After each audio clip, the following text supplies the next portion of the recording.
the Guardian is the code name for the team that won't quit. Its purpose to force the normies to swallow the red pill against the narrative. A ruthless force determined to keep everyone asleep.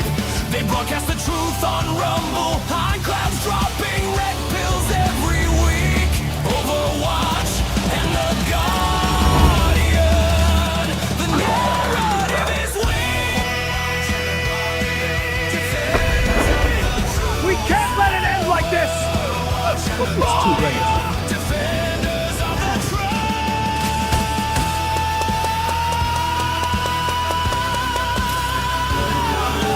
Overwatch and the Guardian.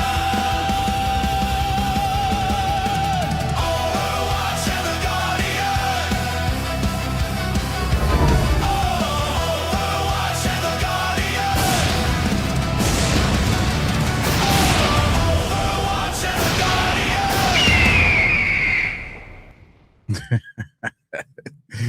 Right on time, baby. Right on time. Let me get us in our right spots there. How you doing, brother? Good, man. How are we doing tonight? Good, man. It's good. Looks like we're missions go over there on Rumble. So I had my fingers crossed, man. I was like, please, please, please. So we're solid. So everybody, welcome to Overwatch and the Guardian. Me and my brother Josh, redpill.tv, Alpha, the Alpha Warrior Show.tv, or Alpha Warrior.tv. Gonna be a fun conversation today. UAPs, NDEs, got some video clips that we're going to show for you guys. Just kind of curious from the audience, again, if only if you're comfortable with it, if you've ever experienced an NDE, this near-death experience, let us know in the chat. You don't have to tell us the story, but I'm just kind of curious to how many of the people that are a part of our Patriot family have experienced something like that, because I'm finding that people are more comfortable to talk about it and that it's not as rare as we probably think. And so anyways, why don't you kind of give us a little heads up on what we'll be hearing about tonight? So, we had the Department of War put out the 5th tranche of this declassification and disclosure of anomalous phenomena that they've detected. Now, this is all sugar-coated, watered-down shit that they're putting out there right now. And there's a reason for that. But we're learning a lot right now. And I've talked about this in various different phases of how this goes. Number one is the phases that are happening right now are more transitory. It's the same that's happening in the concept of the declassification process. Everything is a slow drip right now. Why? Because you have to get the public up to date. You have to get the public interested in seeing what's happening. You just had Marco Rubio the other day in an interview. He was asked, what's your favorite conspiracy theory? And he says, well, it's not really a conspiracy. And he said that it's the UAPs, the anomalous phenomena that are occurring that are not ours, that are not any of our foreign adversaries over U.S. military bases. Now, that's a current Secretary of State of the United States government who's coming out there confirming that this is real. It's happening. We don't know what it is. It's highly advanced technology, far beyond anything that we have or that they know that we have, as well as it's not our adversaries. And that's really, really important that people begin to understand that, because this is building up towards a crescendo of where disclosure is actually going to happen. Now, Dr. Phil was brought into the White House, and he met with Trump and all these people, and a lot of other people have as well. But Dr. Phil came out as like kind of that public spokesperson who's going to try to break this information towards the public. Now, last week, he came out and said something very interesting. He's basically frustrated with it. He goes, look, this is bullshit. He goes, they are just giving us, low quality, grainy videos that they're capturing when we know that they have 4K level videos. They have massive amounts of evidence that they're withholding. And he goes, can you just come out and give us the damn information already? And he's starting to get frustrated about this. And he just interviewed David Grush. We're going to look at a few of these clips as well. But what I want people to do is, I don't think that this is necessarily a psyop that's happening. I don't think that the Trump administration is trying to rug pull people on UFO disclosure. I think that what we're watching right now is something known as executive reauthorization of these projects. In other words, the projects, the SAP, USAP, WUSAPs that are operating within our federal infrastructure, I'll say it within the federal infrastructure, are so far separated from Congress and the executive branch that they can't even regain access or control over them. Not only that, is that the DOW, the Department of War, with Pete Hegseth isn't even privy to this information, doesn't have accessibility to this information, and they have ideas of who controls it, but those people are gatekeepers and are not allowing the gates to be open. Now, we have Stephen Miller out of the White House who is actually running this disclosure process. And I think that he's acting more in the role of the national security advisor to President Trump, who would be someone who is actually privy to this information. And he is trying to kind of bust down the doors and the windows to get access to this stuff. But the problem is that every time that they have people come forth and they start to go on to these leads, everything is getting moved around and shuffled around. And a lot of that has to do with the compartmentalization aspect of a lot of these black projects that are operating that are outside of this kind of this. They're not at the Air Force Research Lab. It's not directly at Wright Pat. It's not at the Naval Research Lab. What it is subcontractors of contractors that have remote government facilities embedded deep within the mountain that has government security protections through various different contractors. And they're operating it under a government contract that is 7 times removed, that once you start to trace it back, you're never going to be able to link it back to this project. I almost feel like you've seen the video clip that I'm about to play, bro. Well, I haven't. I'm very familiar with this stuff, and I'm very familiar with this stuff and how this is operating. And I've had some deep discussions with people who are very intimately familiar with these projects. And I've said before, I'll never mention their names. I'll never bring them on for an interview. I'll never talk about these people. If they want to come forth, they can come forth, because one of the things that's happening right now is the executive branch is trying for blanket immunity for people that are working within these WUSAPs, USAP programs to come forth and begin talking. The problem there, this is the big problem, is that in order to get that immunity, they have to come forth in the same whistleblower program that is already set up. This is the same whistleblower program that David Grush came up in and basically demonized him and attacked him and went after him. So people are still very hesitant to come forth, file their whistleblower complaints with the IG department, because they know that that can be basically shunted away from the executive branch and they can be disappeared very, very fast if they have very pertinent information. So what they need to do is President Trump needs to issue a blanket pardon of immunity from these NDAs to all these people who come forth, and that he needs to produce an executive branch reach out office. This is my suggestion. He needs to have Stephen Miller go out there and create a public research or a public reach out office at the White House that has phone calls coming in from these whistleblowers to where they go around the IG and the formal whistleblower departmental constraints, and they go directly to the White House and the executive branch. And then they are issued, once the legitimacy of their information is confirmed, they're issued a blanket pardon on the information that they present, and then they give testimony. And I think that this is what needs to happen. And until we have something like that in place, people are not going to come forth, because a lot of people have been disappeared from these types of projects simply for speaking out. Now, people are like, well, what about Bob Lazar? He wasn't disappeared.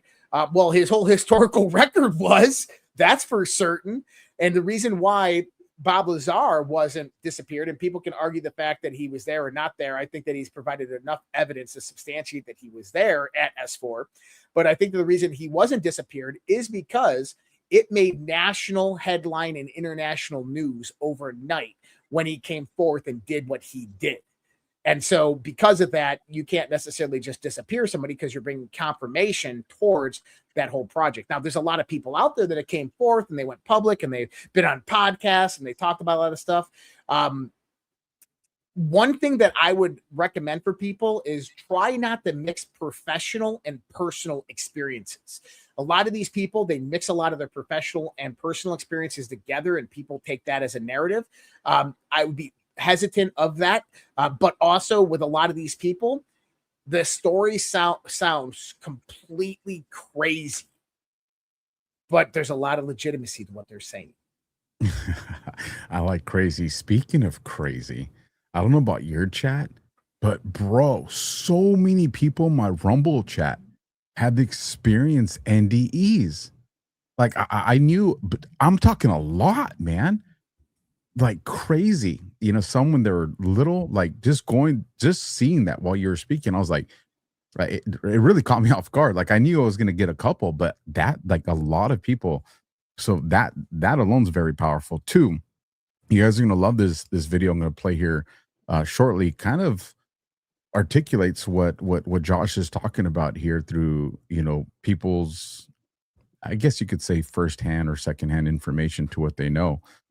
One of the things that I found interesting, you know, you talked about Marco Rubio and the statement that he made during that podcast about, you know, what's the biggest conspiracy. And he's like, I don't know if it's conspiracy, but there was something he said that I was like, that's interesting. And he goes, when news reporters would come and ask me about something, he goes, Yeah. I would always say, I don't got time for that. I'm dealing with things that are flying over military bases that I don't know. He goes, it was a great distraction.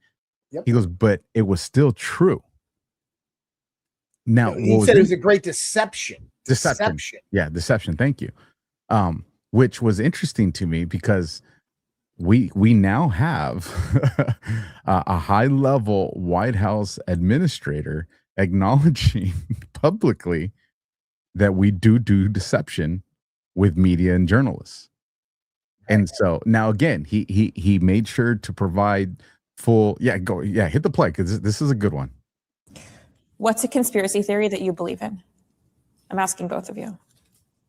A conspiracy theory that I believe in. Well, it's not a conspiracy theory. Okay. And, but I have long been on this UAP thing. Okay. And now, you know, I've sort of surrendered that portfolio to someone else who you know well, who's very much in charge of the UAP issue. Again, it's not, what I say is, I don't know who it is, I don't know what it is, but there are things flying over our military installation and they're not ours, and we should look into this, be serious about it. And I did that for a long time in the Senate, and it had two benefits. The first is that obviously it's a legitimate topic, and the second is whatever the news of the day was, it was controversial, and a reporter comes up to you and you say to them, look, I don't have time for these questions about politics. Do you realize there's things flying over airspace? You know, we don't know what they are. And the reporter's like, oh, what do you know? Tell me more. So it was extraordinarily effective as a diversionary tactic in addition to, now that said, it's also a very legitimate topic that we should be covering. So I don't call it a conspiracy. I don't know the answer to any of it. I'm just, you know, asking the questions about, you know, we should know what's flying over our airspace. But I don't think that's a conspiracy theory as much as it is just, it can be in some sense because people do believe we're covering something up. And I assure you, like in this administration, if we knew, like the president would be all over, like there would be, you know, prime time address. He would, you know, he'd be showing the pictures and the videos, but you know, Stephen's on that case now. And I think he's doing a great job. Okay. The main thing, it's not a conspiracy theory. I love that because what he's telling you is it's not a conspiracy theory. It's a conspiracy fact. It is a conspiracy that parts of our government know what's going on and they're keeping it from us and they're not releasing. And we're going to get into what they potentially have, why what they have is so important. It's world paradigm changing. But also, it's not what you think, and it's not what you've been led to believe.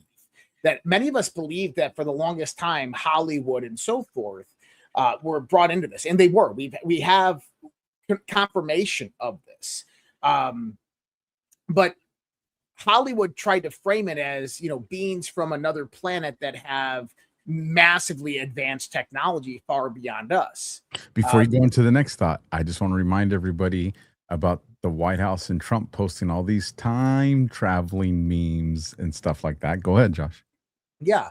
But what I will tell you from what I kind of know and understand and from doing this for a very long time is that it's not what you think it is. It's not just beings from other planets, because yes, that is a part of it, but it's also David Grush says this in one of the things. He says, what if it was just a being from our planet that evolved here and they left and now they're coming back? And what if it was, you know, other things, things that are within, outside of our understanding of science, time travelers, interdimensionals, things that live here on this planet, but we can't see or even understand them. Maybe things that live within our planet. There was I was watching a documentary. Man, this was in the last couple of days. To kind of the point you're talking about, and in the documentary they said, "Do you know Alexandria? Right? You know, the famous Alexandria. During her time, she was closer to our time than she was to the origination of the pyramids." That's right. And I had never thought about it like that, man. To put it in that kind of perspective, I was like, holy shit. Mhm. Like, do we understand the vast age of our planet? Like, think about that. For all of you that have heard the stories of Alexandria, and you know that during her Well, time, it's Alexander the Great. It's a dude. so so they were talking. Oh, okay. Well, You're then thinking Cleopatra. maybe that's who I'm thinking of. Cleopatra was the last dynastical ruler of what we know today as ancient Egypt. Then maybe it was You're thinking Alexander the Great, which is about 1,500 to 1,600 years ago. And that if you put that in the context, that Alexander the Great is closer to us in the historical context than he was to the building of the Great Pyramids as just the current scientific understanding of what they say. Then maybe it was actually Cleopatra, because it was definitely a woman that they were talking about. So maybe it was Cleopatra. Regardless, the point being is that when we study those people in history, we look at about like how far away that was, like how long ago that was. But if you look at, again, the age of the pyramids and the Sphinx and all these things, that they were closer to us than they were to the origination of those things. Like, just to put that in perspective, that's absolutely like, it just dumbfounded me, man. It was powerful. There's a lot of new research actually coming out about the pyramids right now. We should do a show on that because it's a great topic. But a lot of the new research is starting to show that this is where it goes into the conversation we're going to have tonight, is that it was kind of the internet, an integrated information and data system that utilized the Earth's energy grids as well as the human psychic abilities. Now, that's kind of crazy to think about, that humans' totality of psychic abilities were connected through inner networks that were basically sparsed out through the whole Earth grid with various different monumental structures that were integrated deep into the planet. You know, we should do a pyramid one. That would be absolutely freaking fun to do. There's a video of this famous, he climbs things that are against the law to climb. I can't remember his name, but he's viral all over YouTube. But he's the only person that at least has video of climbing to the top of the pyramid. I mean, to the very top. Now he gets arrested when he gets down, and they made him delete what was on his devices, but he had already uploaded them. The kid was brilliant, or a young man, not a kid. But we actually have that video of the very top of the pyramid. And there's some interesting things that are up there that I was like, huh, when was the last time we were up there? Now, we'll save that for the show. That's a great hook to make sure everybody comes back to watch that. But as we get into this, and we play this clip, I wanted to ask you a question to what Marco said there. He goes, "I've handed that portfolio off," and Miller, you know, her husband, is the one that's doing that now. What do you think he meant by portfolio? Am I thinking too much into that? No, basically, Marco Rubio, as a senator, did mass amounts of investigations through the Senate on this information. And a lot of that information that he got was whistleblowers, contacts and connections, locations, various different testimonies, private and public, all different types of information that he acquired over his term as a senator. That's his portfolio that he handed over to Stephen Miller. as evidence to utilize, which basically shows the Trump administration that, hey, this is a very real thing. This is actually happening. And I think that the Trump administration, honestly, this is my honest perspective. Donald Trump has never been very kind of interested in the extraterrestrial thing, whether that's just public deception or whether that's true. I honestly think that Donald Trump doesn't give a shit. I think that Donald Trump is like, you know what? If this stuff is real and that the taxpayer is funding this, then the executive branch has priority over this technology. And if we reverse engineered any of this technology that gives us an advantage on the global stage against China or whoever, why don't we have that right now? Let's freaking get it, bust these doors open, send in Delta Force, let's go. And I think that this is what Trump is doing. This is what I call executive reauthorization, is that he knows that they can reacquire this technology from the military industrial complex, and that once they get it, if we can get it into the right hands with the AIs that we have now, we can innovate like a madman. And I've been kind of confirmed that this is the idea behind some of the gatekeepers out there. They're not bad people, but I would say that that they know that there's a process to do this, that you can't just put a nuclear bomb in the hands of a primitive civilization, is that you have to go slow with the tech disclosure and innovation, but also that, there's 60 to 80 years of crimes that were covered up that have to be brushed under the rug with all of this. And so when I look at this and kind of what I know of this topic is that many of these people in these projects that are even the ones that are the gatekeepers, they're ready to bring this forth, but it has to be in a controlled methodology. And they're not just going to walk up to the White House and be like, hey, let's do this, right? There has to be a system in place. And I believe that how they're going to do it is not through public disclosure. So when we start talking about alien recreation vehicles, we start talking about reverse engineering, their energy technology, their computational technology, their propulsion technology. I think that this has already been leaked into the universities, and we talked about that at length on the other part of the conspiracy topics. But I think that what's going to happen is that the Trump administration is going to get access into this. It's going to be very compartmentalized. It's going to be very controlled. And what they're going to do is, instead of saying that we developed this over the last 80 years, they are going to play that off as that never happened. And instead, we're going to put it into various different artificial intelligences that the government is operating right now in the scientific framework through the Genesis mission that Trump created through executive order last year with 40,000 scientists. And that through those scientists, that innovation is going to come about and be sparked, but on a timetable that is progressive, but also is something that's not going to disrupt society too much. Let me ask you this then, along those lines, but a different motive.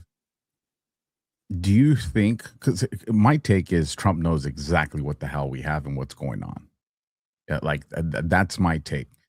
So going about it this way, he would probably suspect that other nation states have this too.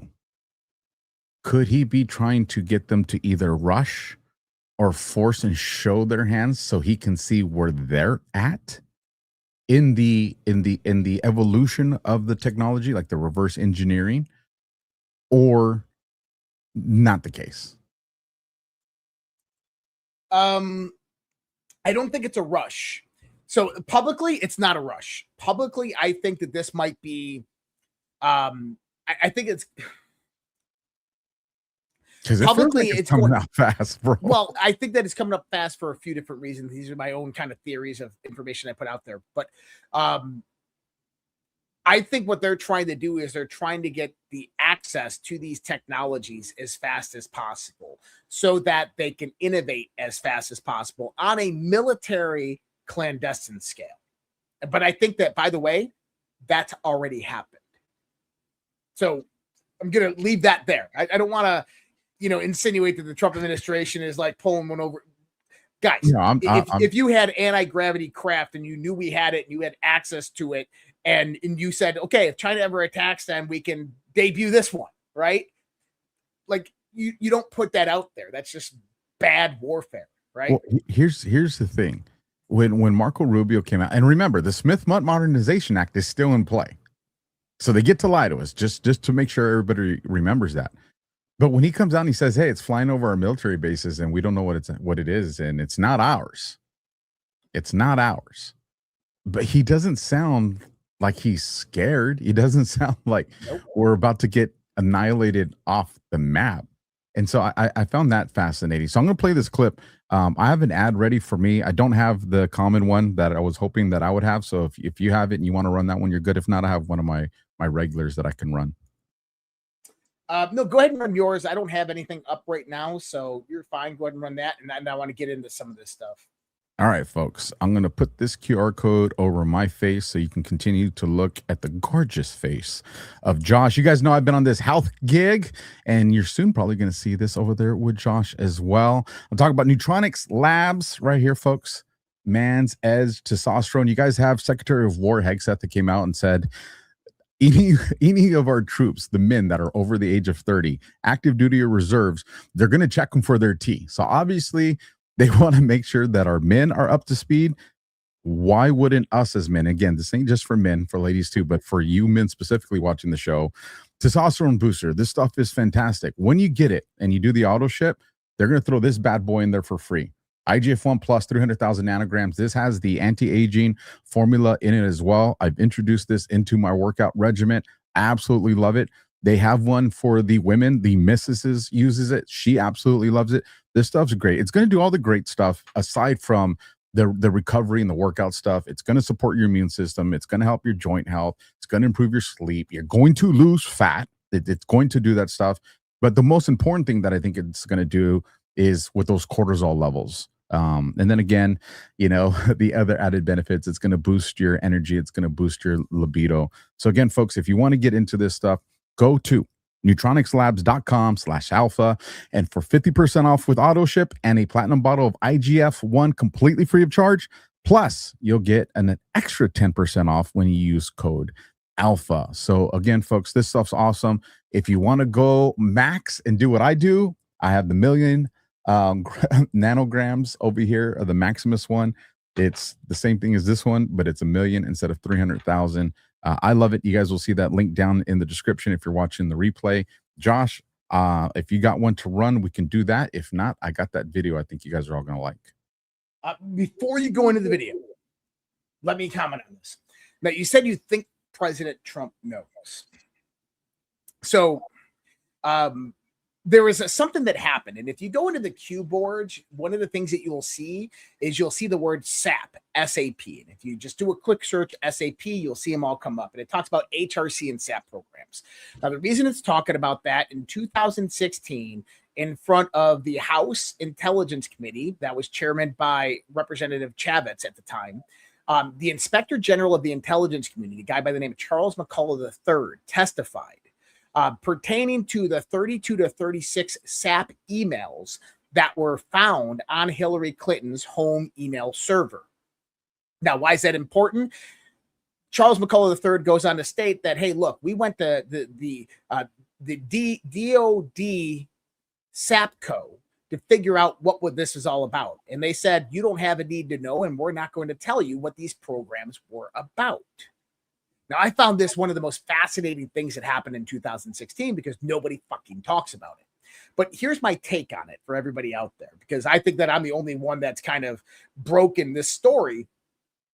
And I think that this story is very relevant to what we're talking about today and very important.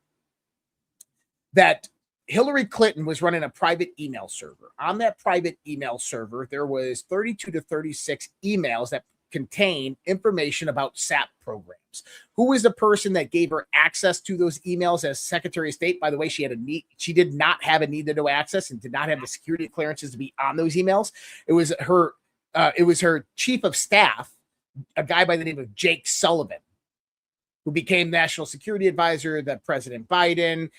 He is a spook that has basically a CIA spook that has been all around the various Democrats for years. Now, Jake Sullivan doesn't even have access to these programs, but he was able to get Clinton access to it. Now, what's interesting is that in Hillary Clinton's home email server, there was metadata. And in that metadata, there was a script that would run anytime that she forwarded or replied to an email. And the only time that she did that was about 36 times, and it pertained to every single one of these SAP program emails. Now, that script would run and would send a blind carbon copy of that email to a Gmail address. And when the investor Horowitz went out there and investigated this Gmail address through subpoena, they found out that nobody had nobody had ever sent or received emails. The only received emails in there were these 32 emails, and that the IP addresses that logged into the Gmail account were Chinese offshore email addresses. Now, that's kind of interesting. Now, why is that kind of startling? Because it comes to show you that what was in Hillary Clinton's SAP program emails. This is what Charles McCullough III was trying to figure out. He said, hey, look, I have the highest security clearance our government can ever grant. I'm the Inspector General of the intelligence community. He goes, I could not even get my staff or myself read into these projects. Instead, what we got were summary briefings. And he said, it was only me, and I can't talk about that to anybody. Now, that's really important. But here's the thing. Trump took over a year later. And when Trump came into power, Mike Pompeo, the only good damn thing I think he did as Secretary of State is he shut down Obama era educational exchange programs with China. These were initiatives being done, ran out of the State Department, known as the 100,000, eventually the 1 million people initiative. And this was educational exchange programs with China. And what ends up happening out of that is a DOJ investigation where the DOJ indicts 36 college professors on tax evasion because they took money from China and flew, guess where? The Wuhan Institute of Technology over in Wuhan, China. And they did public speaking events. Well, you know damn well what happens when you stay in a hotel room sponsored by China. In the middle of the night, they get a 45 to your mouth. They bring a little 10-year-old kid in. They bring a video camera in there. They make you do some horrible things. They videotape it and say, if you ever talk, then this is what's going to happen to you. And this is all going to be released and will ruin your life. And instead, what you do is you give them all the information that you have. Well, the interesting thing I found out about researching these people is that every single one of them had a grant from either the National Science Foundation, which is cover for SAP programs, the Department of Defense, the Department of Energy, NASA, or DARPA. Every single one of them ran projects dealing with artificial intelligence, nanotechnology, space weapon systems, space propulsion systems, advanced space material systems. Every single one of them. Now, what's also interesting about that is that one of those people was a guy by the name of Charles Lieber. Dr. Charles Lieber, who, by the way, was at Harvard University, ran a lab there, and he was one of the people federally indicted. Now, what's interesting about Charles Lieber is that he's directly connected to COVID-19 and the nanotechnology that people proclaim was in COVID-19. He developed nanomesh technology that lashed on. This is what kind of brought people into that context, is that his nanotechnology would lash onto these certain cells called ACE2 receptors, which is the same cells that COVID-19 was genetically modified to actually latch onto. And that his nanotechnology would latch onto the ACE2 receptors, and then they would take the metabolic energy created by the cell, the heat energy, and then it would convert that to electricity, and it would send a wireless signal throughout the body to other nanobots to charge them remotely. And that's kind of the technology that he operated with. But what's interesting is that those SAP programs, what were they? Well, this was the Obama administration's penetration into these deep USAP, WUSAP programs to try to get this technology out into the commercial world so their people could take over control of it. Now, why do I tell that story, and why do I give the name of Charles McCullough III, who was the Inspector General of the intelligence community who testified in 2016? Because this is where it becomes really, really interesting. Right now, you have a guy by the name of Jeremy Corbell, who is one of probably the biggest voices in the UFO community. He's got the Weaponization podcast with George Knapp on YouTube. Great show, by the way. I highly recommend following those guys. They're awesome at what they do. And then you got one of these whistleblowers by the name of David Grush. And David Grush worked for a Department of Defense program known as Arrow. He's met multiple different whistleblowers. He's seen the evidence. We're going to watch some of these clips here in a little bit. But David Grush has a lawyer as well. So Jeremy Corbell and David Grush share the same lawyer. Now, what's interesting is that Charles McCullough III left the government in 2018 after all of this happened, and he went back out to the private world. Can you guess who the lawyer is for Jeremy Corbell and David Grush? The same guy, because he's already gotten the clearance to hear what they got. Jesus, bro. Charles McCullough III, because he's one of the only lawyers in the United States that has the security clearance and the read-in summarization of the SAP programs to actually have the clearance to discuss in court with Jeremy Corbell and David Grush. Important connection there, people. That is a solid one right there. With that, I think you guys are going to enjoy this clip. Take a listen. Here we go. This is the fundamental problem here, and this is what I'm driving to, which is at the heart of the UAP legacy program, if it's real, and I think it is a cancer at the very heart of American democracy. And what protects it is an onion, layers and layers and layers and layers of secrecy. Former chief scientist for special projects at the Navy, John Pena Craven, said this best in his memoirs. I think it's called The Silent War, if I'm remembering correctly, where he talked about the seventh veil analogy, where even cleared personnel in highly sensitive national programs never knew if the program they were working on was a cover program for another cover program for another cover program. You never knew what the apex of secrecy was, even for highly cleared individuals. And it's the same sort of secrecy apparatus for this program, but infinitely more compounded. So how do we crack this? I mean, I think from what you're telling me, there's absolutely no prospect that we're ever going to crack this nut. As long as David Grush is in the fight, I do think we have a chance. And we need to see Dave Grush in an empowered role in the executive branch with authority to go places, deputize to access facilities, to subpoena witnesses, his own provisions, his own appropriations. We need David Grush in the driver's seat. I think he's the only man equipped to handle this right now, and the only man with the institutional knowledge of the history of the legacy programs to be able to spearhead this. You can't just have somebody who's going to attack the programs right now. You need to know how the programs have fractured, changed, evolved, where they've been housed, where the records may have been destroyed, where in some cases records are literally buried. You need a guy like David Grush who knows this stuff. Okay. A lot was said there. And number one is the level of power that he was saying to give to David Grush, I disagree with. Number one is the Trump administration does not want to disrupt these programs. They don't want to stop these programs from happening. I agree. They want the reauthorization over the technology. That's the key. The key isn't like, let's tell the public the truth. No, the key is like, we need these fucking technologies so we can defeat China, or potentially something that might be coming in the next few years that we don't know. Because once it's disclosed that we have this technology, we're now a threat to all of these beings. And that is something that has to be held with care. So I disagree with him that giving David Grush that level of power and authority it needs to happen, not publicly, but I think it probably happened privately. And I think it actually is happening privately. And I agree. I want to interject there because something else, and I agree with you on that. Plus, I don't think any one man should have that power. I trust Trump, and it pretty much the buck stops there, right? But one of the things that he said is, and we've talked about this. You even mentioned it earlier when you went off on that information. He goes, it's like an onion. There's layers upon layers upon layers, and it's so compartmentalized that these guys with the highest clearances still don't know if the project that they're tasked with is just the cover for another project. To run an operation like that, Josh, there has to be parts of the government that we don't even know exists. I'm not just talking security clearances. I'm talking a branch of the government.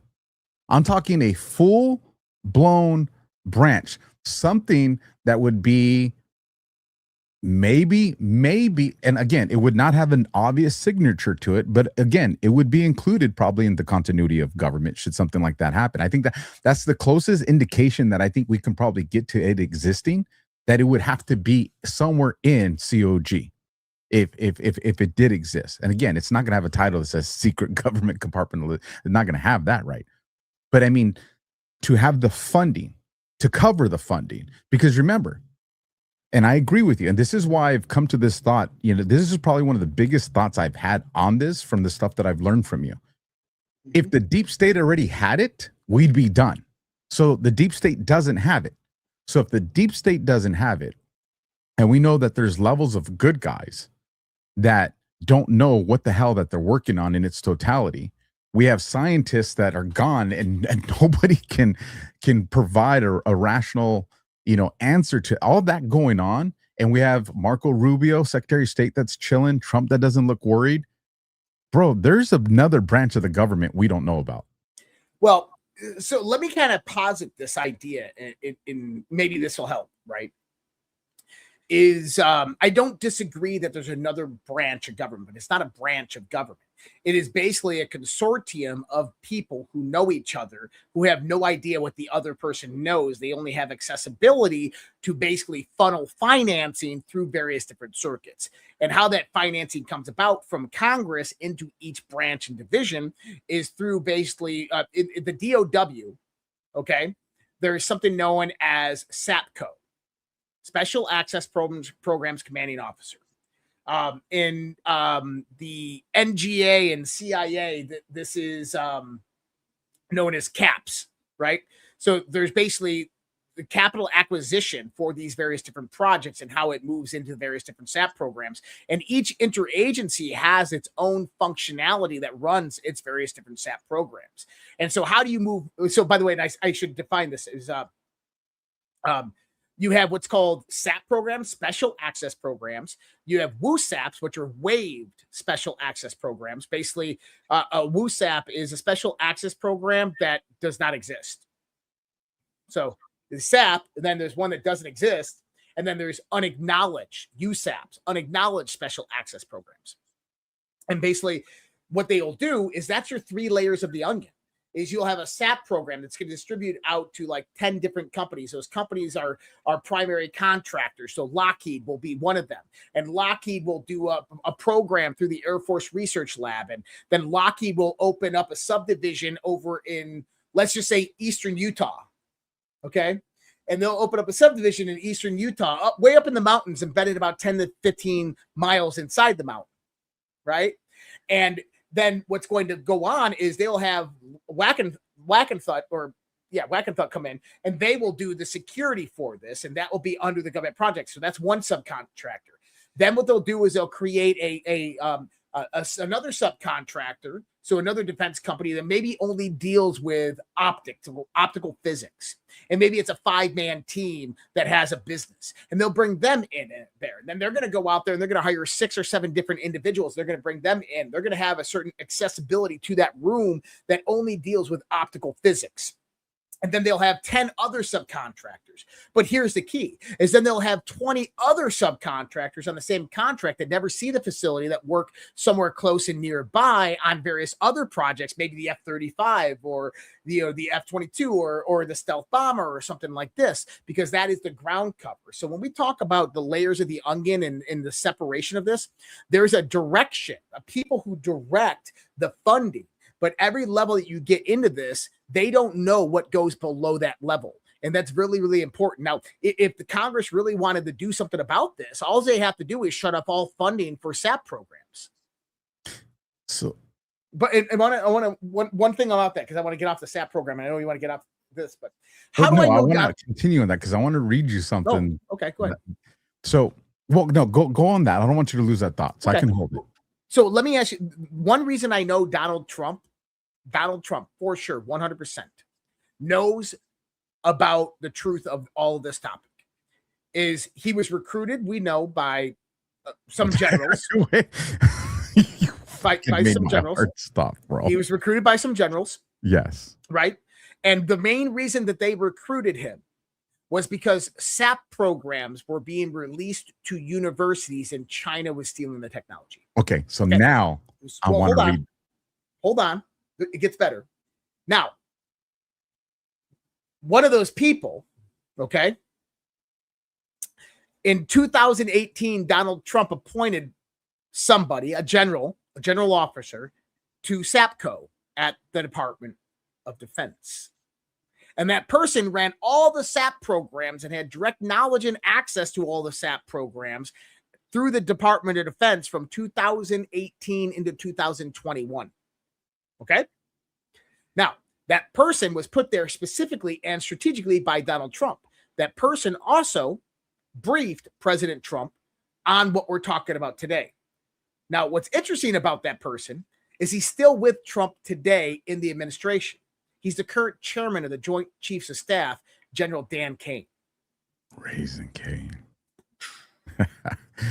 Real quick, before I go and I read this, folks, I want you guys to do me a solid. All my Alpha Warriors that are in the chat, if you haven't done so, head on over and jump on Josh's real quick, hit that thumbs up for him and help share that out. We're trying to help each other grow as much as possible. Same thing with the YouTube audience, you know, go jump over there, hit that thumb, and then come back over here, because I ain't trying to lose you either. But I want to make sure that we're helping each other grow. Here's the thing I want to say, and you set this up great with one, you made my heart stop for a second there. And I bet Dan Kane's listening right now like, that son of a bitch, did you really just say that? You almost had me pull the Nintendo power cord, bro. Well, I did say one of those generals. I was like, don't you get us. So anyways, just having fun, folks. There's nothing there, I promise. Just kidding. But here's what I want to read to that fourth branch, because you're kind of leading in this direction. I don't know, maybe intentionally or maybe it's just what I was picking up. If that fourth branch existed, and maybe we don't call it a fourth branch, but one of the concepts I was thinking about as we're thinking, you know, constructing, coming up with this show, was what if the fourth branch was the military? And so then I said, theoretically, could that even be? And so I went to our artificial intelligence partner and I presented this. So I'm just going to read a short summary. I'm not going to go into the long thing. I'll send it to you if you want the long format of this, but I just want to read the short summary. Remember, just theoretically. So theoretically, yes, but only if we distinguish a fourth branch as a political power concept from a constitutional branch. Under the Constitution, the military is not an independent fourth branch. The constitutional structure recognizes legislative, executive, and judicial powers. The Supreme Court's separation of powers doctrine likewise speaks in the term of three distinct branches. What makes your theory interesting is that the military doesn't fit neatly into the ordinary picture. The military's authority is deliberately split across the constitutional branches. Congress raises and supports armies, maintains a navy, appropriates military money, declares war, and makes rules governing the armed forces.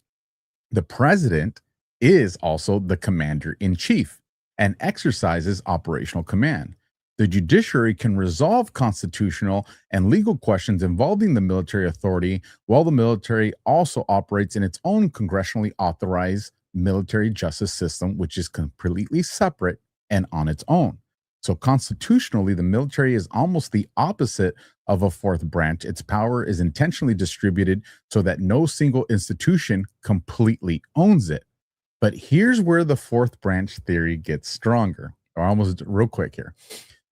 Imagine defining a branch not by Article 1, 2, or 3, but as an independent center of governmental power processing its own hierarchy, jurisdiction, legal system, coercive capability, institutional continuity, and the constitutional responsibilities. By that definition, the armed forces have several branch-like characteristics. Number one, and I'm not going to read the details here, I'm just going to read the headings. Number one, separate command structure. Number two, separate legal system. Number three, its members swear allegiance to the Constitution rather than personal allegiance to a president. 4, it possesses something none of the other three branches independently possess: organized coercive force. Now, long story short, when you go and you read this whole thing, Josh, I was describing it as a fourth branch. The military could operate as a complete government. Mm-hmm. And they already do.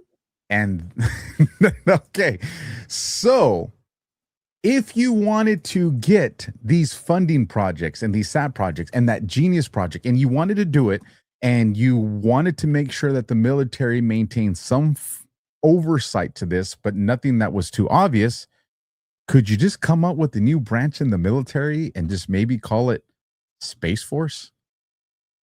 You could, and one of the things that you would do prior to Space Force being created and developed is you would have a consortium of various different general officers, maybe colonel, captain, all the way up to 3-star general, not 4-star general, that are assigned to various different assignments that are very easy to do, that are not necessarily the hardest jobs in the world. But really what they're doing in the back end is they have some type of oversight and authoritative reach within the concentration of these projects.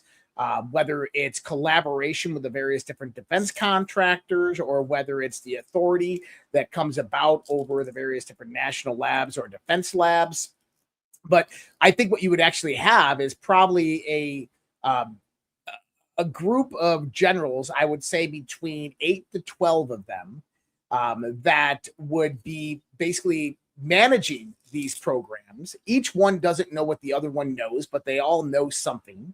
And that they keep this system going to ensure that this stuff stays as highly classified as it needs to stay, and that none of this technology can be leaked out. And by the way, I do believe it was also this group that I'm talking about right here are the same ones that started what we call the Q operation, as well as why they recruited or activated President Trump.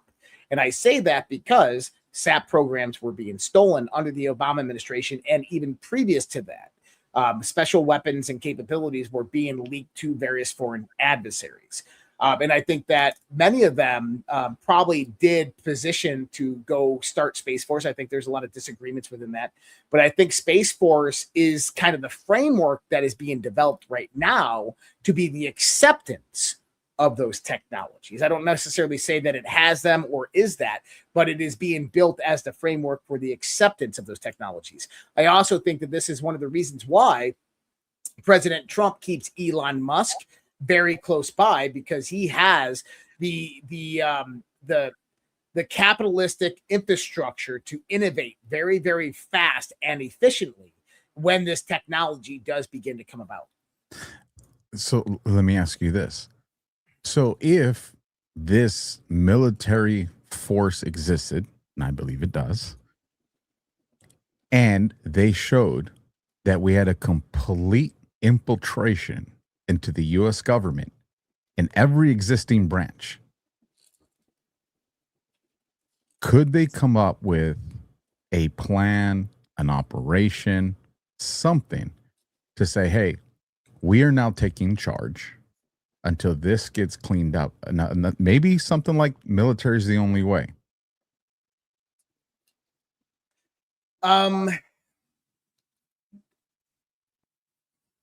I don't think that this can happen on like a direct basis. I think that what you have is you have counterparts of the entire military that are a part of this functionality. And I wouldn't even be saying that they take over the political aspect of things, elections or anything like that. I'm simply talking technology here, and the accessibility of technology, and the advancement of technology, and the innovation of new technologies. In that sense, what you're talking about, I think, does fit. It fits very well, and that's why I said Space Force is the framework that I would develop when I'm ready for the acceptance of those technologies when they start to come out, even if it was a slow drip into Space Force for that. But as creating Space Force as kind of, hey, look, our military is potentially compromised, let's create a whole new branch, then put our people over there. You're talking about, 80,000 to 100,000 people. There's no way to ensure complete viability within that whole system when you're putting people over there. So it's a very tough process to do what you're saying. But what you do is you basically have a lot of the people that would be considered the upper level management, the ringleaders, is that they are loyalists to you, and that they ensure the integrity of the system over time. And they ensure that if things ever get out of hand or out of control, that they will take the necessary steps to bring back order. And I think that that's one thing that President Trump has done over the course of the last decade. Well, let me put my autopilot back on my rocket and bring us back to this conversation. But I had to go there because you're getting me fired up. to bring us back to, though, UAPs and NDEs as we get ready to cross into that, you were talking about the real threat that exists to these whistleblowers and the lack of confidence that they have in this existing whistleblower program, which is why there's this hesitation. So I want to bring a clip here. It's a short one to kind of get your thoughts on this. And there's going to be a face you'll recognize. In the last couple of years, have you had incidences that have caused you to be in fear for your life for addressing these issues? Yes, personally. Do you have any personal knowledge of people who have been harmed or injured in efforts to cover up or conceal these extraterrestrial technology? Yes. Personally. Have anyone been murdered that you would think that you know of or have heard of, I guess? I have to be careful asking that question. I directed people with that knowledge to the appropriate authorities. I mean, pretty significant statement, man. And It is a pretty significant statement. What else does he have to say? This is the most recent interview. Listen to this. So in terms of what my exposure was, I had folks from the retrieval program, I'll call it exfiltrates audiovisual evidence for me to see, both video and photos. And that was, audiovisual evidence of the retrieved craft, some of the dead cadavers that were recovered, call it the pilots, as I said in my interview with Nancy Mace. And of course, I interviewed a ton of subjects all the way up to the cabinet White House level that had close personal participation in this subject. And of course, because I wasn't hands-on, so to speak, and saw this in person, I brought a lot of those people to the Intelligence Community Inspector General under the Biden administration, so they can hear it from the horse's mouth. They can get information on the locations of where this is being held, where the archives facilities are, where they hold all the program records, et cetera. And of course, this complaint was, considered credible and urgent. Admiral Haynes was forced to send it to the Senate and House Intelligence Committees in summer 2022. And then I subsequently provided 11.5 hours of classified testimony to the Senate and House Intelligence Committees. Okay. And then guess what happened to him? He was targeted. Character assassination. They went after him. Why? What did he mention? Director of National Intelligence, Avril Haines. So he brought this to them. They pushed it. And guess what? Boom. They went after him. So what he's talking about here is he's seen direct evidence, pictures and videos of crashed UFOs, UAPs, of cadavers, dead beings who were inside these things. Well, let me play this clip because I think he supplements what you just heard. And it's a quick one. It's 30 seconds because it's going to add to, I think, what you're saying right here. When you say crash retrieval, what do you mean? These are retrieving non-human origin technical vehicles, call it spacecraft if you will. It's probably not the right parlance, but no kidding, non-human, exotic origin vehicles that have either landed or crashed. We have spacecraft from another species. We do, yeah. How many? Quite a number. I mean, bro, you notice that distinction he made? Crashed or landed. And also call it spacecraft, not the right parlance. Because one of the things that I think that people misunderstood about David Grush's original kind of interviews is when he said the word interdimensional. Now, when he said the word interdimensional, people immediately believed that he meant interdimensional beings, which I do believe that there's a context to that, but I don't think that that's the right physics description, mathematical terminology, or metaphysical terminology, right? What he meant is that how these things function, how they operate, is what we would consider to be the metaphysical idea of interdimensional. And that brings in a lot of different questions in consciousness, psychic abilities, hyperspace, moving in between the fabric of space and time. Is kind of what he's insinuating, but he doesn't really know. Now, Have you ever heard of a guy by the name of, so Matthew Brown is one of them. He's a current whistleblower. And there is one, all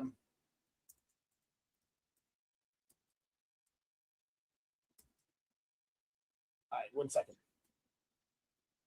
You got me. You got me. I'm looking for content right now. No, I got a video to actually play here. You got me wanting to pull out some popcorn, bro. Like, you got me. I'm telling you, man. Well, here, and listen to Grush again. Listen to Grush again right here. Well, I find this other one that I'm looking for. Because we're going to go in a different direction here in a minute. I'm going to twist everybody's mind a little bit. But listen to what Grush says here. And that is a sensitive subject that I know is still kind of stigmatized, unfortunately. Right, of course. Have any of these pilots or occupants of these craft, to your knowledge, been taken alive? Yes. And I know people who have had direct interactions in a detainment situation, which sounds very Star Trek and sounds very crazy, but it is true. And I talked to a cabinet member, a former cabinet member, about that, who directly worked the issue for a particular former vice president. You can guess which one. Darth Vader. And were they able to communicate? Yes. And it is true that some sort of consciousness communication, of course, people call it telepathy. I cannot begin to tell you how it works, but there is some sort of communication like that. And even friends of mine that were on retrievals felt that kind of communication as they approached the vehicle when they were doing cordoning it off, waiting for transport.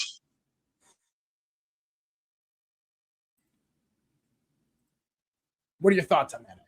Well, the first thing is soft disclosure in all these damn movies, going all the way to Independence Day, where, remember the alien wraps his like tentacle thing around the scientist, and he begins talking through him, right? Well, he begins talking to him, but the scientist says, I think no, there wasn't a scientist, it was the president when it happens to him, but they save him, and he goes, he showed me everything.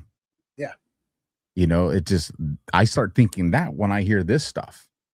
But well, first, let's rewind it. So tied into that, the fact that you have a whistleblower saying we've communicated with something that is not human, like that alone, bro, is a very big deal. Because again, is it from our planet? Is it from another planet? Is it our planet, a different time? Is this? I feel like you're going to take us into the quantum entanglement kind of. Well, one of the things I actually wanted to touch on is when David Grush was asked if people had died over this information. There's actually a piece of information that we have pertaining to this. There was a whistleblower by the name of Matthew Sullivan. And Matthew Sullivan was a U.S. Air Force veteran and former intelligence officer who reportedly worked at, you ready for this?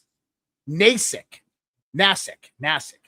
the National Air and Space Intelligence Center, and the NSA. According to the 2026 reporting, Sullivan had agreed to provide testimony and information to Congress concerning alleged classified UAP legacy programs. May 2024, Sullivan reportedly agrees to cooperate, provide information. May 12th, 2024, Sullivan dies in his home in Falls Church, Virginia. November 2024, congressional UAP hearings were subsequently held, which he was supposed to testify in. And he died very mysteriously and very suddenly at the age of 39. Now, David Grush is talking about the crash retrieval program, seeing video and audio evidence of this, picture evidence. Who was his source and contact that was giving him this? Sullivan. Now, also, it's very interesting there because I just talked about an agency that Alpha's never heard of. NASIC. You ever heard of them? Nope. National Air and Space Intelligence Center. Never heard of them, are you? Have you? Did you know that each branch, the Air Force and Army, both have their own supplementary branches, just like NASIC? Oh. No, don't stop there. No, that's all I'm going to say about that. Oh, come on, man. So, okay, hold on. It gives people an avenue to dig. Okay, so I'm going to dig here. I'm going to dig on the show. Potentially, hypothetically, Okay, hypothetically, I'm going to do this the way that I know how to do. Hypothetically, would these type of organizations have access directly or through third party into agencies like JPL or So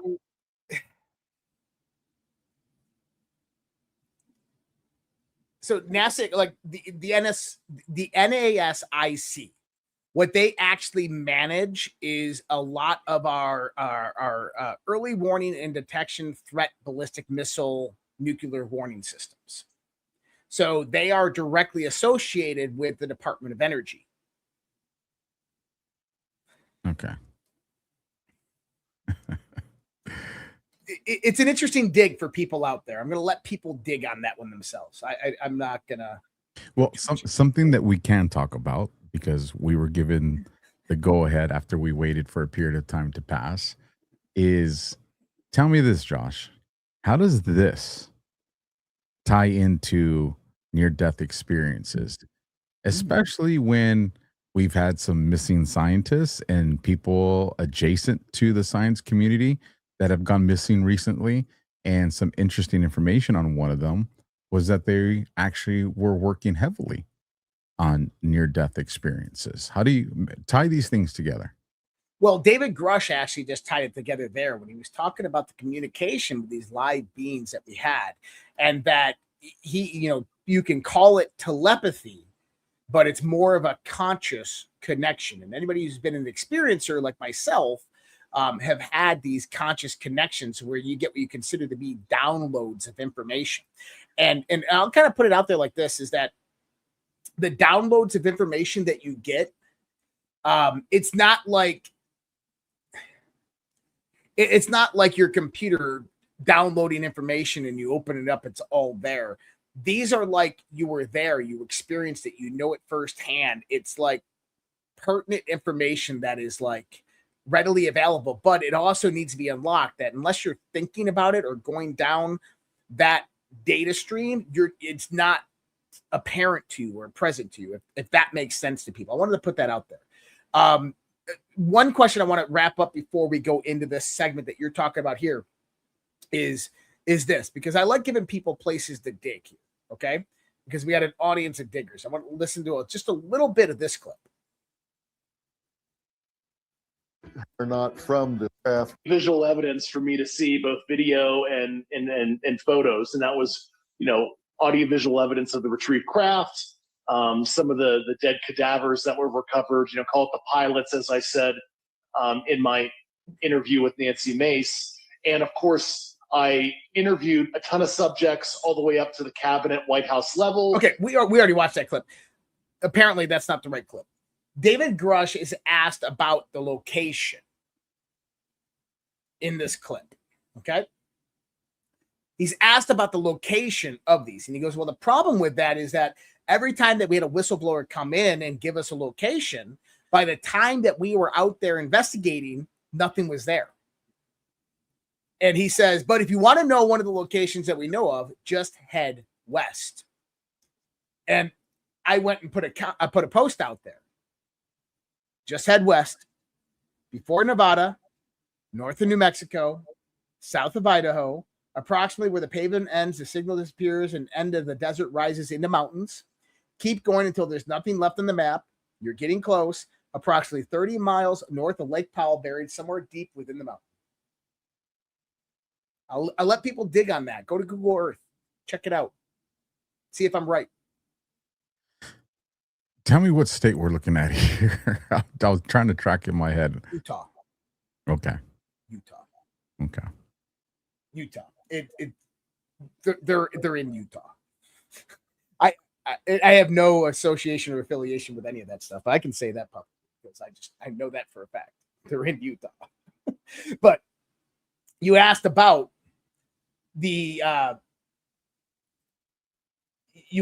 near-death experiences and stuff like this. This is Jeffrey Mishlove. He's been a researcher and an investigator into these topics for a very long time, very prominent within this community. He's with Jesse Michaels on this interview, and I want you to listen. Do you think Ted Owens was an alien? This is a guy who could point his finger and lightning would strike where he pointed. And he said to me, this is going to be one of the biggest UFO sightings ever. He said it will be seen by hundreds of people. And that happened about 4 days later. That is crazy.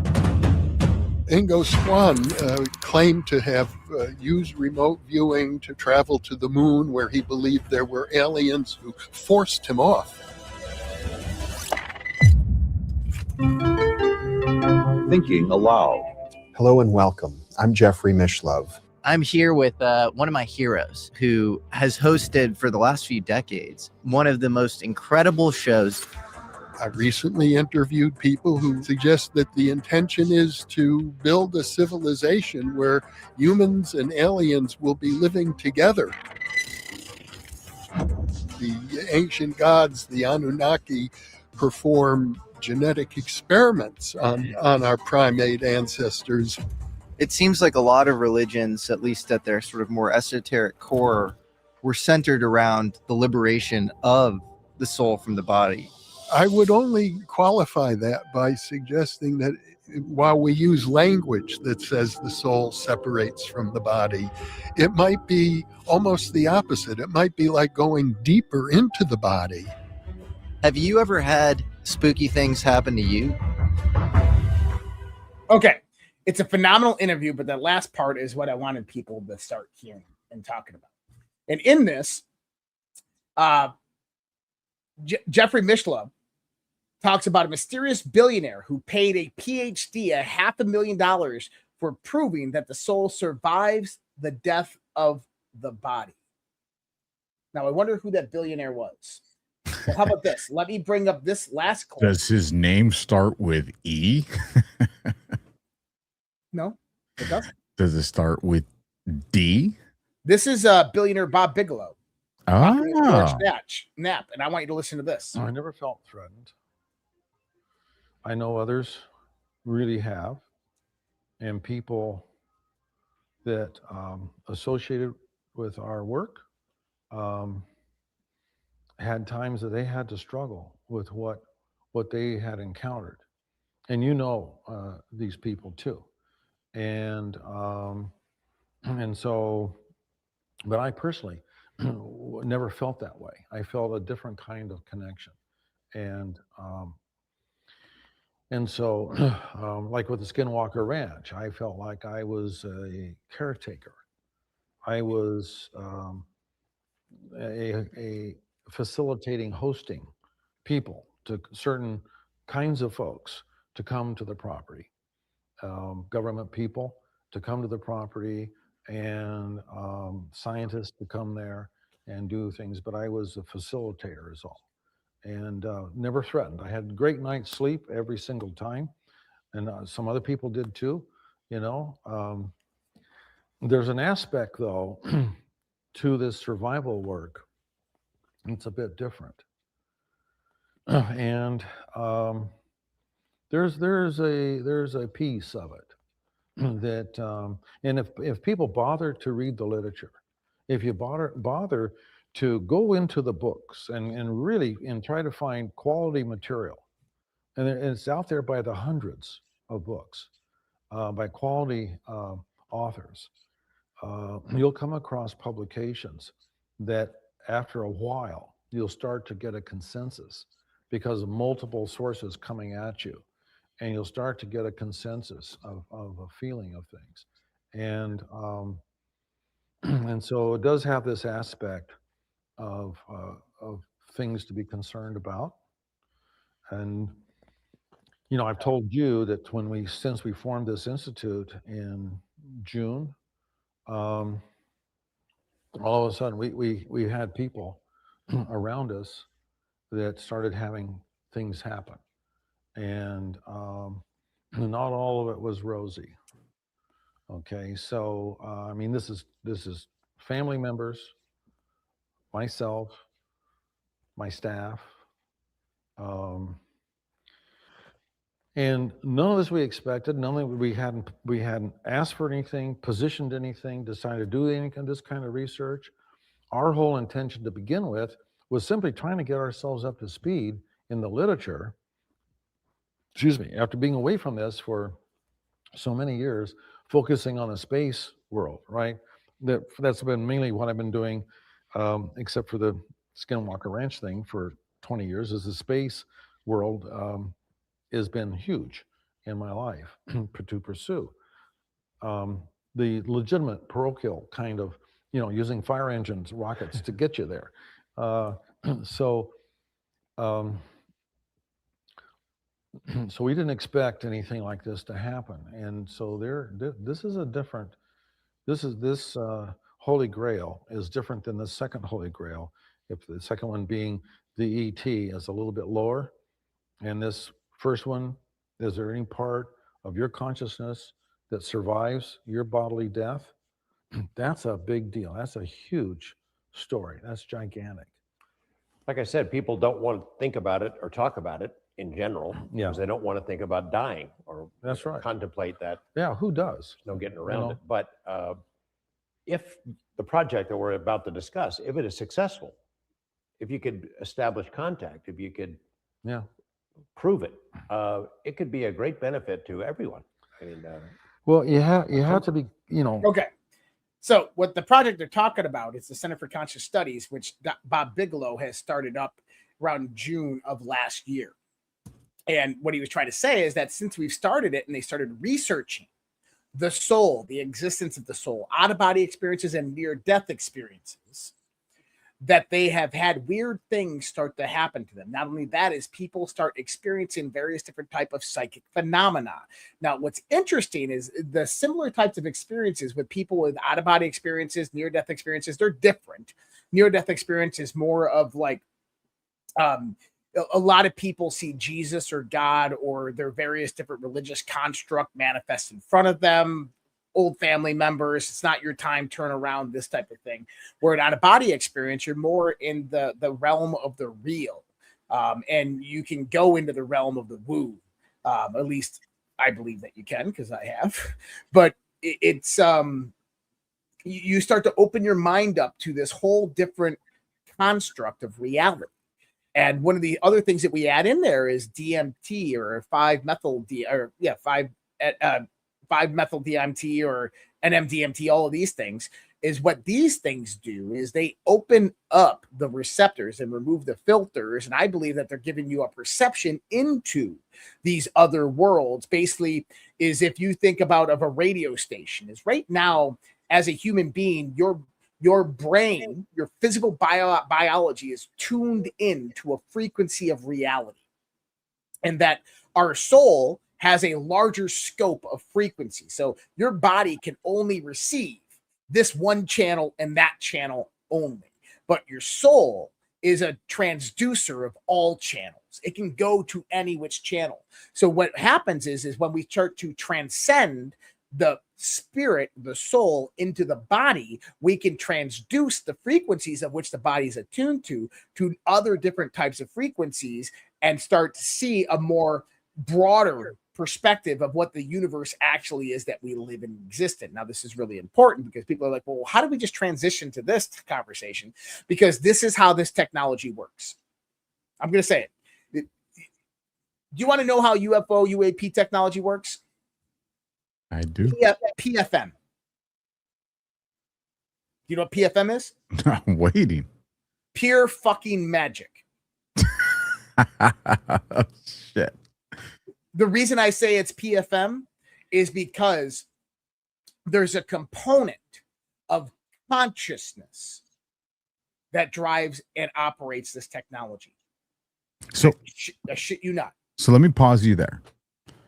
If I'm somebody who subscribes to the concept of God and Jesus, of which I am, and I go back to the Bible, right? And in the Bible, there's stories. And in these stories, they're going to pass these stories on with the information and the words that exist to them. Like, for instance, I don't think back in the days of Moses and Elijah that the term Apache attack helicopter existed, right? Or ballistic missiles, right? So if they had these visions, or if, a being showed them these things, they're going to describe that as best they can. Fire, flames coming from a dragon's mouth. Well, it probably sounds like hellfire missiles being shot from an Apache. But the point being is, if you're talking about a certain Bible story where somebody, one of the only two people in the Bible that never dies, comes and he's picked up in a chariot and taken into the sky. Well, they wouldn't have the words like UAP and UFOs and spaceships back then. So they would describe that with what they have back then to describe a vehicle, a chariot, a wagon. Now, chariot's fast, so I think they would choose a chariot over a wagon. Are there probably biblical stories that are talking about this technology that you're, PFM, pure fucking magic? I like that. And if that's the case, man, then let me just pause there. What's your comment to that before I get too far away from that? Yes.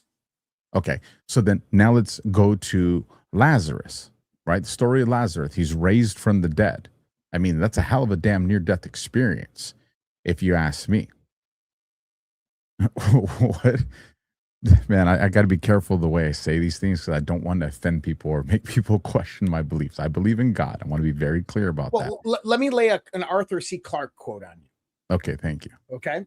Because you see my hesitation here. Yeah. Any sufficiently advanced technology is indistinguishable from magic. As in, if I took this thing and I went back just 200 years, Alpha, this is witchcraft. This is magic, right? But if I took this thing back 2,000 years ago and I did it by flying in an Apache helicopter and landing on the ground, you're a god. You're a god.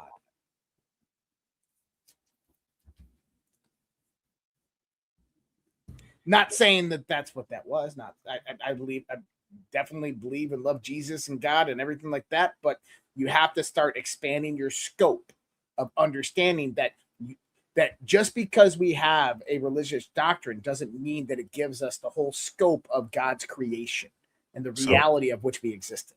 So then why would this administration, during a time of disclosures, and we know some of these scientists were working on NDEs, that they were diving into that, why would this administration bring so many church leaders and spiritual leaders to the White House? Because there's an inevitable event about to happen. And it's going to challenge people's faith. It's going to challenge everybody's faith. And even those who believe that they're awake. And this is where it gets, I mean, this is where the conversation has to be navigated very carefully, at least through my personal beliefs and faith, is how are we going to know what's real? And I know this is a very difficult question to ask you, and you probably don't even know the answer, but I at least like your thought process, and we can bounce this back and forth. And I'm definitely open to the chat participating in this, or even people watching the replay, leave the comments. I really would love people's feedback on this. When this happens, how do we distinguish deception from quote unquote Satan and what's real, or the ascension of man?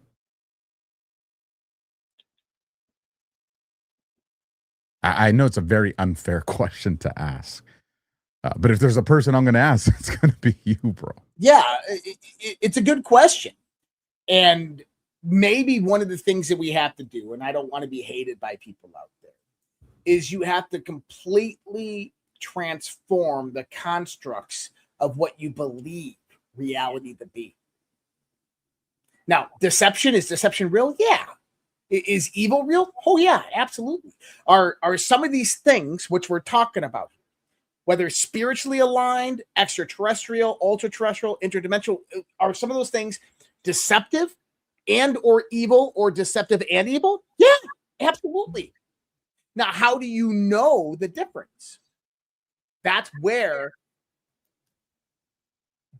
understanding comes in. That's why disclosure happens and preps people in preparation for these things, to get people as up to date as possible. And people I just, asking about what's going to happen.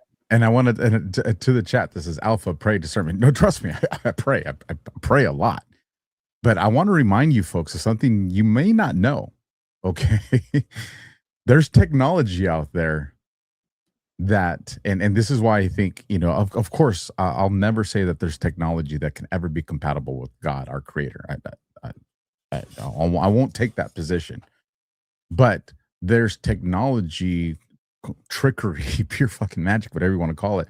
For instance, I had Brian Gamble on my show last year, and he has direct experience on the receiving end and on the usage end with voice to skull technology. And if you guys went and saw that show, you'd find it very fascinating. But he talks about how he was in a crowd of people and he hears thoughts and someone talking to him in his head. And he's like, what the fuck is going on? Now they go and contact him and say, hey, this is what we're doing. Do you want to see how it is? And he goes, and I'm not going to go into the whole show. It's a whole show to get into it, but he describes the device and how it works. Now, let's even go farther back in time to Iraq, a war I participated in.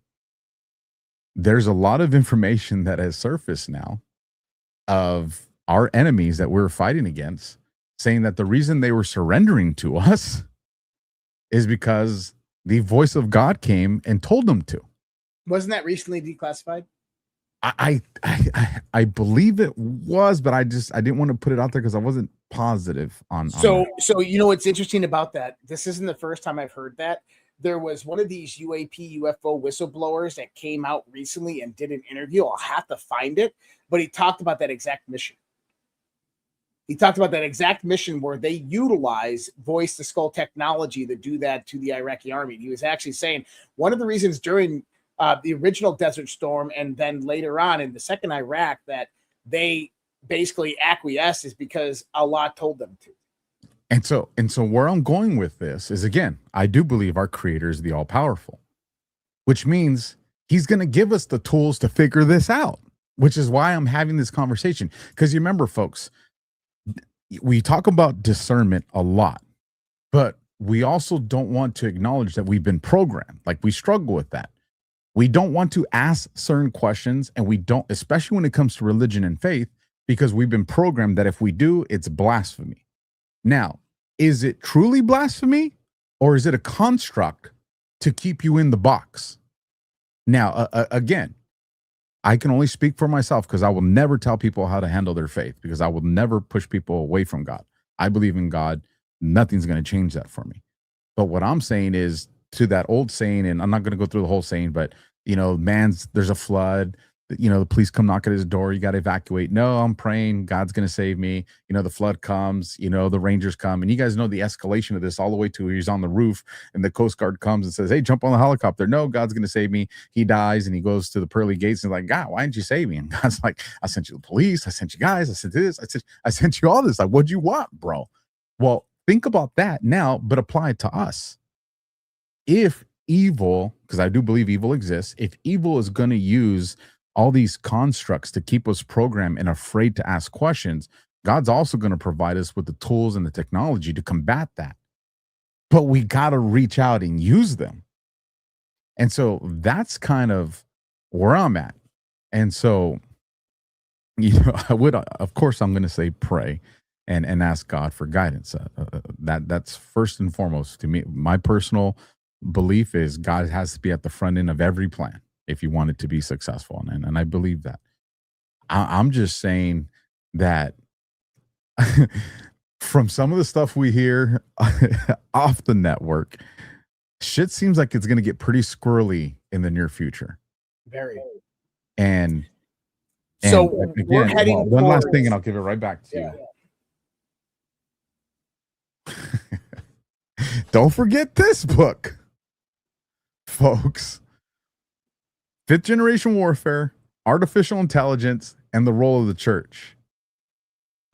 I'm just saying, man. So I saw somebody was asking is what event is Josh talking about? There's been a few different people, CIA, outside of CIA, DOD, within the communities that have all talked about some type of event that potentially could happen between 2027, 2028. You have the Apophis asteroid that people are talking about in 2029. The event that I am talking about is actually a logical discernment, which I believe the Trump administration is aware of, they know, and they understand exactly what I'm about to say here. Dude, they brought religious leaders to the church and then a psychologist. Yes, they know it's coming. Well, no, but this is something that I've been talking about for years, and it's this, is that and I've said it in this show before, in Star Trek, you have the Prime Directive, and then you have First Contact. Prime Directive is that you never interfere with a developing civilization, and the First Contact happens when they develop faster than light technology. They move from star system to star system, and the reason that First Contact happens is because of the Prime Directive, because you don't want this civilization that has newly acquired interstellar travel to go out there and begin interfering with other developing civilizations or to cause war and destroy them. In the Star Trek world, we've always viewed that technology as simply faster than light technology, the capability of faster than light technology. But what if there was a different technology that could also bring about that same circumstance? Well, there is artificial superintelligence. And we're on a roadmap right now where we are already in artificial general intelligence. And that quite literally we could hit artificial superintelligence any minute, any moment. We don't know when it's going to happen, but we have predicted that it's going to happen within the next 3 years. And when that event happens, that what we call the singularity event, when artificial superintelligence comes about, you will soon after that have First Contact. And that So first then let me contact. ask you this. What if that already happened? And what if when we go to the boards and it says you'll be surprised when you find out who you're talking to is because this president and this administration is working along with the guidance of artificial superintelligence to walk us through this disclosure. And that's what's actually happening right now. I think you might be pretty accurate. Fuck. I much prefer when you tell me, nah, it's not going to be that way. I got quite a few Rumble rants that are in and some super chats. Let me check real quick and reload the page to see if that Rumble Wallet one came in. Give me 1 second. No love for Alpha tonight. So it is. You want to check yours so we could do it together? Well, I definitely don't have one. I did mine last show. I did, so I wouldn't even be able to do it if I had it. All right, so check this out, folks. I'm going to put this over my face again because I see you guys all complimenting Josh's beard, and I'm not even going to lie, that kind of got me a little jealous, but that's okay. Rumble Wallet, folks, when everybody purged us, Rumble did it. We hear a lot about crypto, but here's the part most people miss. Crypto was created so that you could actually own and control your money. After the 2008 financial crisis, Bitcoin was designed as an alternative to banks. So instead of a bank holding your money, delaying transfers or limiting access, you're in control. And if you've ever had to wait for a transfer to clear, you felt that problem. Now, fast forward to today. Everybody's heard of crypto, but getting started still feels complicated. That's why I use Rumble Wallet, and so does Josh. It takes all the complexity and it makes it simple. Choose what you want: Bitcoin, dollar-backed stable coins, or even digital gold backed by real gold. No complicated setup. It connects with MoonPay so that you can use your credit card, debit card, or bank and be up and running in minutes. Once you're set up, you can even support your favorite Rumble creators like me and Josh directly. So do this now. Scan that QR code or click the link in the description and download the Rumble Wallet. From there, you can set up your wallet, tap buy, and you're in the game in just a few minutes. You can go from hearing about crypto to actually owning some, folks. So remember, do it now, not later. And Josh, I got to sneeze. Yeah, for everybody out there, if you want to help support everything that I do here at the Red Pill Project, and even on Alpha's side, you can go to alphawarrior.tv, or on my side, go to redpills.tv. And so let me bring this up here. The promotion that I'm going to do tonight is on my website. redpills.tv. And look, guys, Alpha and I, September 17th to September 19th, will be in Las Vegas, Nevada, the Great American Restoration Tour 13. So if you are in California, Oregon, Washington, Idaho, Utah, Nevada, New Mexico, Arizona, get your asses out there. Everybody on the West Coast is like, when you guys coming out here? You guys never come out here. We're coming out there. Get there. So September 17th to September 19th, the Great American Restoration Tour, GART 13, Las Vegas, Nevada, at the Ahern. I hope to see all of you guys there. If not, get those virtual tickets. And then if you guys go to the website, redpills.tv, it's going to look something like this. Right here, redpills.tv, the Red Pill Project. You can go on over to the sponsors or the support tab. And those are two of the best ways to help support everything that we do here. Sponsors or support. Support me over there in Alpha. He has his links over there on his website where you can check that out. And thank you to everybody that said bless you. So thank you to everybody that said that. You guys are great. So we got quite a few Rumble rants. And we didn't cover this, but I want to make sure people are aware of it. war.gov/UFO. You had a release that came out a few days ago. And the videos are in there, the PDF files. It's super cool. If you haven't checked it out, all the disclosures are in there. But again, you have the one, I think, from the 7th or the 8th that's on there.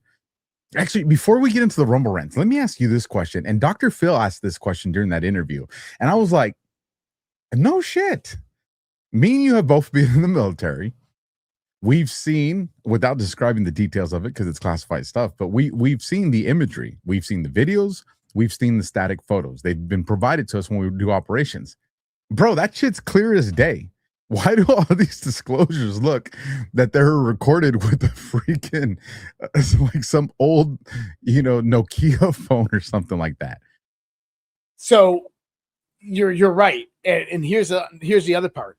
Is there sensor data packages that go with that? On the MQ-9 Reapers alone, you can have 4K crystal clear clarity video as well. Same thing on the F-18s. And so this is the type of data that's not being put out there. And I think it's just, it might be slow coming, but I think it's also part of the disclosure process. Yeah, when Dr. Phil asked that question, I was like, that's a damn good question. I'm like my freaking iPhone will get better video than a lot of these. But again, folks, if you haven't done so and you want to go see those videos, it's cool. It'll tell you the location, like the Pacific Ocean, the Middle East. It's pretty interesting. Now, one thing I do want to ask, I'm not going to put these numbers out, and this is actually the reason why I hesitated in sharing it. When you go to that website, Josh, so if you want to go to it right now, again, don't pull it up on the screen because you're going to understand why when I tell you this. Go to war.gov/UFO. Or here, let me just drop the link in the private chat for you. Because I saw something I said, wait a damn minute. Bro, I've already had that page up. But okay. Okay, so since you already have it up, in the top right corner, it's giving me the East Coast time, right? And below that, I got grid coordinates. Wait, what? Yeah. And so again, this was my hesitation. Did you put it in the chat GPT? I'm putting it in right now because I didn't have a chance earlier. So I never noticed that. Yes, bro. All right, so we'll talk about that offline. We'll talk about it offline. Again, this is why I was not going to bring it up on the screen because I was just like, I don't know about this one real quick. Is it these ones? Is it the same as what I'm seeing? Look in your private chat. Okay. Yes. That's the Pentagon, and is it the Pentagon? Okay. All right. So then, all right, we're straight. So we got the same one. I would imagine that. But that's kind of interesting that they did it. Yes. So okay. Well, then that my level of concern has dropped, and because I was going to tell people in the chat, hey, post those coordinates in the comments because I'm curious what you guys are seeing. But I was going to tell everybody, but make sure you check them first because I wasn't sure if everybody was going to have different ones, and I didn't want anybody out there to dox themselves just in case. Okay, so with that, I'm going to bring my Rumble rants on, give Josh a chance to set up for his, And we'll start here, starting from the bottom. Now we're her. Jackie Espada rated the stream. Thank you for that, Jackie. Much appreciated. If you guys don't know, she's also one of the Badlands content creators, and you'll get to meet her out in Vegas along with her better half. I got to stick up from Jackie. Cam Cooksey. Just kidding. You're both awesome. Dollar for dollar, Lisa 888. Everyone bitching about the delay are ungrateful. I'll agree with you on that, Lisa. 100%. Ungrateful. $2. Speak of the devil. $2 coming in from Karen Cooksey. All conspiracy theories are conspiracy facts the moment communications are established.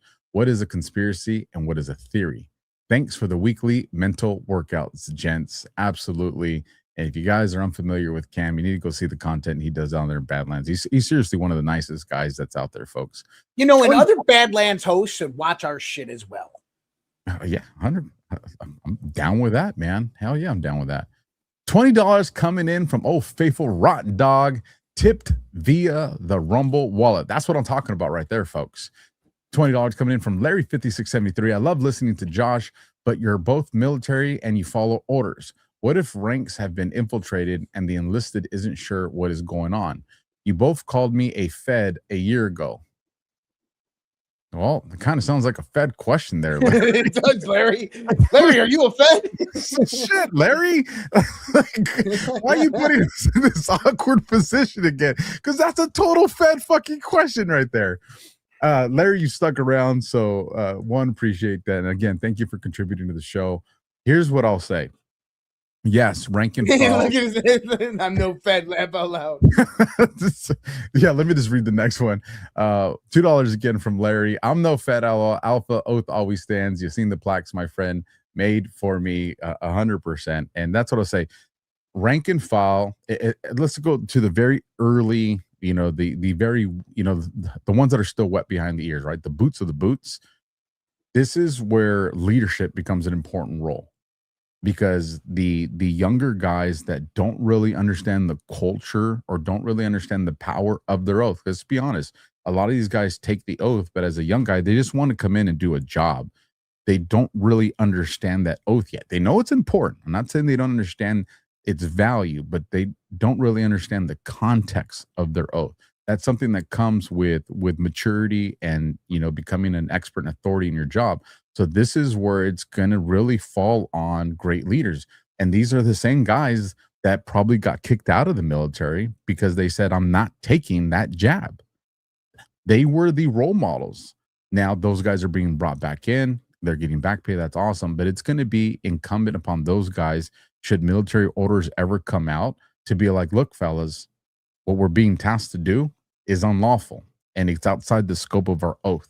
And I think we would see that happen. I think there's enough good guys and ladies that we would see that happen in the military should it ever come to something like that. Again, you're always going to have the yes sirs, but those are also the ones that kind of get their asses kicked. $5 from Flying Storm. Jesus Christ translated Emmanuel in Hebrew. I was, man, that's so bad the way I said that because I was reading it as an exclamation. My apologies, Flying Storm. Jesus Christ translated Emmanuel in Hebrew. God be with us, cast out a legion of demons out of the 2 centurions into swine, and the swine drowned. Thank you for that one, Flying Storm. My apologies for reading that wrong at the beginning. $1 for dollar from ZBM. Alpha, pray for descendant. I think probably meant discernment. The key is always talk to Yahweh. That's what's going to make a huge difference, because despite what thoughts you have, your soul remembers its creator. Your soul will direct you. I don't disagree with that. $5 from Flying Storm. We know we have science to build fast unmanned UFO. It's a CIA distraction from the corruption being uncovered. There's definitely a lot of distractions, but this tech is not a distraction. This tech is real. I will say that much. The tech is very real. That concludes my Rumble rants, Josh, if you want to go with yours. Sure. Sure. Let me go right there. Oh, there. I don't have nearly as many as Alpha, and I don't know how to zoom in. I haven't figured that shit out yet. I've tried multiple times. It's Alt and the plus key for me. Well, you're on a Mac though, aren't you? Yes, but I'm using a regular keyboard. So on my Mac, it's actually the command and plus key. I already got it, Alpha. I already got it, Alpha. Because it's control and plus. All right. So, Rotten Dog tip via the Rumble wallet. Thank you so much. $20 Rumble rant. Thank you so much, Rotten Cat. Rotten Cat, appreciate that. Remember, she changed her name, so it's Rotten Cat. The Boom Diggity, $100 on Rumble. Josh, what are your thoughts on the Iran Antarctica story from 2024? Do you think we are working with other nations to finish off whatever Admiral Byrd found and has been classified ever since? That's a great question. I know what the article you're talking about. You're talking about how Iran declared Antarctica theirs. And possibly, I don't know. I do. I think we're working with other nations. I do. Do I think it has to do with Admiral Byrd stuff? I think that we took over that a long time ago. I don't believe Nazis live there or anything of that stuff. I think that we control Antarctica, and I think that it is kind of what Dr. Michael Sala has called it, is a intergalactic spaceport. I think that this is where a lot of this kind of exchange of stuff goes on. I think that this is probably where a lot of that advanced technology also is. My thoughts. Boom Diggity, $1. I ran, and she gave me the post link, so appreciate that, Boom Diggity. True Deplorable, $10 Rumble Ramp, Interdimensions. Multiple timelines running simultaneously. From what I gather, different levels of consciousness opens the door in the different timelines. Does that sound right, Josh? Thanks. Multiple timelines running simultaneously. From what I gather, different levels of consciousness opens the doors into different timelines. That is one perspective. What I want you to now entertain is, instead of time, think matter. Think matter exists on a spectrum. So matter can be tuned into a channel. So imagine that the matter that you're interfacing with right now, the material, the matter that you're interfacing with, is simply a slither of the actual spectrum of matter. And so dark energy and dark matter are simply the rest of the spectrum that we cannot interact with or detect and see. Other beings, they have a larger range of spectrum or exist somewhere else on the spectrum, but have learned to transfer or learned to technologically go through to other different spectrums of matter. That's the methodology that we need to be thinking of. But good part there. I am Mega Nuke. I made a post on the specific subject. The reason folks have such a hard time with the Bible, where is the other half of the Bible? So the writers write the history. Absolutely. And Mega Nuke, I didn't see any pinned post or anything like that. You said it's on your X profile. He wanted me to share that on his X profile. So let me see if I can actually go to Mega Nuke's X profile, because he didn't decide to put the fucking link in anything. He wants me to go to his X profile to actually find this link, which is kind of incredibly difficult given the situation that we are all in right now. But if you wanted me to actually do it and put it out there, you would have to kind of bring it up and post the link. But I love tell him, Josh. Tell him, freaking Mega Nuke. Damn you, Mega Nuke. But anyway, Mega Nuke, send me over that link and I will definitely share it out on my social media so people can go out there and check it out. And I'll share it on my X account so people can go over to my X account. And then going over to YouTube to see if anything came in over there. And I'm scrolling through. How many Jews did we get tonight? Jewels. I'm saying jewels, guys. Yeah. I've been getting 200 jewels. Sunshine. That is from Patience 8947. 200 Jews. Appreciate that. And by the way, Jews is just short for jewels. That's all I'm saying. Appreciate that. And scrolling down, and it looks like that might have been it. And that's all, at least that's all I'm seeing on my chat side that came in on my level. No, we got Sent Benjamin, Patience 8947, 200 Jews again. Another 200 Jews. Thank you so much. Sent Jammin. Thank you so much, Patience. You're awesome. Patience, kicking ass over there on YouTube. Appreciate it. That's all I have, guys, but I appreciate everybody, and thank you so much for this great conversation, Alpha Warrior. I know there's some topics I couldn't get into. On the YouTube chat, if you have your channel up, and you go to right above the chat where it says top, mine populates the top chat. There's a drop down menu. If you click on that, it'll bring up fan funding, and then you'll have everything there to populate too. So over here on YouTube, we got a couple of these super chats and gifts that came in. So Patience 8947, 200 joules, we jamming. $2 super chat coming in from Shannon Patterson 6126. Thank you for that, Shannon. And then again, Patience 8947, 20 joules, the party hat. And appreciate that image you have. And then the last two over here on YouTube, Scott the Frawn 778, 1,000 joules. The come on, do the trophy. That's what I'm talking about. And then last but definitely not least, Denise Blaine 3737, 800 joules. Turn up for this.